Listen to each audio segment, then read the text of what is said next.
தற்போது நம்முடன் தொலைபேசி இணைப்பில் இயக்குனர் வசந்த் இருக்கிறார். அவரிடம் பேசலாம். வணக்கம் திரு வசந்த். நாமுத்துக்குமார் அவர்கள் எந்த அளவிற்கு ஒரு மிக முக்கியமான கவிஞர் என்று நீங்கள் நினைக்கிறீர்கள்? அவர் விட்டு சென்றிருக்கும் வெற்றிடம் பற்றி என்ன நினைக்கிறீர்கள்? கவிப்பேரரசு வைரமுத்து அவர்களுக்கு அப்புறம் வந்த கவிஞர்கள்ல மிகப்பெரிய உயரத்தை தொட்ட மிக மிக முக்கியமான ஒரு பாடலாசிரியர் அப்படின்னா அது நாமுத்துக்குமார். அவர் இவ்வளவு பாடல்களை எழுதுற போதும் ஒவ்வொரு பாடல்லையும் தன்னுடைய தனி முத்திரையை பதிச்சாரு. ரொம்ப முக்கியமா நீங்க முத்துக்குமார் அவர்களுடைய கவிதையில கவனிக்க வேண்டியது எளிமை. கண்ணதாசன் அவர்களை போன்ற ஒரு எளிமையோடு கருத்துக்களை சொல்லக்கூடிய வலிமை வாய்ந்த ஒரு கவிஞர் அவர். எனக்கு சத்தம் போடாதே படத்துல ஒரு பாட்டு எழுதியிருந்தாரு. ரொம்ப ரொம்ப ரொம்ப முக்கியமான ஒரு பாடல் அது.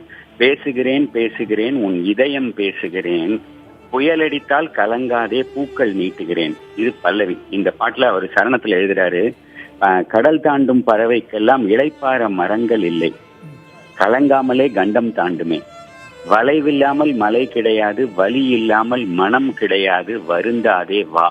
இப்படி ஒரு வரியிலையும் அவ்வளவு ஒரு மக்களுக்கு நம்பிக்கை கொடுக்கக்கூடிய விஷயங்களை எழுதினவர் நம்ம பாடலாசிரியர் முத்துக்குமார் அவர்கள். அதோட எனக்கும் அவருக்கும் ஒரு நெருங்கிய நட்பு இருந்தது. என்னுடைய எல்லா சாங்ஸும் சத்தம் போடாதெல்லாம் அவர் தான் எழுதினார்.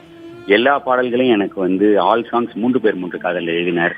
அவர் பாடலே இல்லாம நான் எடுத்த விசாரணை கமிஷன் படம் அவருக்கு அவ்வளவு பிடிக்கும். அவர் அவர் மகன் தான் அவருக்கு உயிர். அவ்வளவு அவருக்கு அவரோட மகனை பிடிக்கும். என்னால தாங்க முடியாம இந்த நேரத்துல மனசு ரொம்ப வேதனையா இருக்கிறது அந்த மகனை நினைச்சுதான் அவர் என்னை பொறுத்த வரைக்கும் ஆனந்த யாழ் பாட்டை எழுதியிருக்கணும்னு நான் நினைக்கிறேன். இது போல் யாரும் இங்கு வாழ்ந்ததில்லைன்னு அந்த பாடல்ல ஒரு வரி எழுதியிருப்பார். நிஜமாவே அந்த மாதிரி வாழ்ந்தவர். நாங்க ஒரு கிட்டத்தட்ட ஒரு 20-25 நாள் மலேசியால சத்தம் போடாதேக்காக கம்போசிங்க்கு நானும் யுவன் சங்கர் ராஜா முத்துக்குமார்லாம் ஒன்னா தங்கி இருந்த போது அவர் ஓடி ஓடி தன்னோட குழந்தைக்காக பண்ணின ஷாப்பிங், நானும் அவரும் ஒன்னா போன நாட்கள் எல்லாம் நினைவுக்கு வருது. அவர் அளவுக்கு இலக்கியத்துல ஆர்வமும் இருந்து இலக்கியமும் தெரிஞ்சு அதே நேரத்துல அந்த இலக்கியத்துல தன்னுடைய ஆளுமையை அழகா திரைப்பட பாடல்களுக்கும் பயன்படுத்திக்கிட்ட ஒரு கலைஞன் அவரு. ரொம்ப நல்ல மனிதர், ரொம்ப ரொம்ப ரொம்ப நல்ல மனிதர், எளிமையான மனிதர்.